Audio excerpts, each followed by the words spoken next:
Okay mga katagay, dito sa video na ito, ipapakita ko sa inyo ang aking preparation para sa liso ng langka na gagawin kong vodka. Ang una nating gagawin, lulutuin muna natin ang liso ng langka.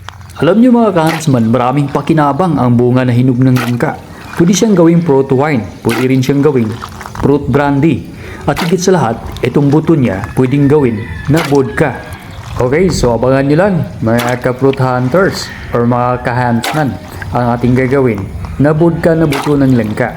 So ang langka pala ay nakakagawa tayo ng tatlong uri ng magkaibang klaseng inumin. Okay, dito sa next tips natin mga ka-huntsman, dinudurog natin ang niluluto nating mga buto ng langka. At pagkatapos, pagkadurog na, ilalagay naman natin sa fermenter bucket para sa primary fermentation. At pagkatapos may ilagay sa fermenter bucket, gumamit ng purified water ang ilalagay para siguradong malinis.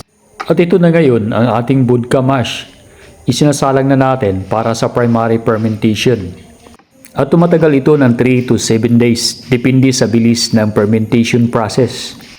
At pagkatapos paghaluin, takpan ang fermenter bucket nang huwag masyadong masikip para makalabas-pasok ang hangin. At sa loob ng isang araw, titingnan natin kung ano na nangyari sa ating primary fermentation. Okay, ito na yun mga ka-huntsman, ang ating primary fermentation. Nag-umpisa na siyang magbubula-bula. Aantayin pa natin ito ng mga ilang araw hanggat sa matapang na ang amoy ng alcohol at hindi na siya bumubula. At saka natin i-harvest para isasalang na naman natin sa secondary fermentation. After ng secondary fermentation, ito yung nakulikta ko na sap ng buto ng langka. So ito na yung isasalang ko para sa distillation. So ngayon mga ka-huntsman, ito na yung pagdidistill ko ng sap ng buto ng langka for vodka. So mga ka-huntsman, ito na yung actual vodka petroleum natin. So ang gagawin natin, kukuha tayo ng kunting sample. Titingnan natin kung gaano ito kalakas. Okay, kukuha tayo ng sample. Mga 1 ml lang yung kukunin natin. Yun yung ating titingnan kung gaano kalakas. So yung gagawin natin, sisindihan natin itong sample. Titingnan natin kung gaano kalakas ang spirit nito. So yun. Ang lakas ng spirit nito.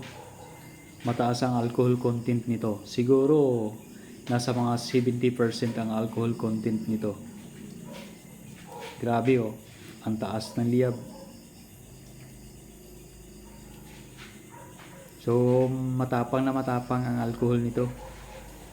So, ito yung buto ng langka na ginawa nating vodka. Alam niyo mga katagay o mga ka-huntsman, itong vodka na preskong distilled natin, kahit lumiliyab ito pagka sinindihan, pwede nang inumin ito. Pero konti lang hanggang tikim lang dahil sobrang mataas ang alcohol content nito. 60 to 70% alcohol content pataas. Okay mga ka-huntsman, maraming salamat sa inyong pagsubaybay.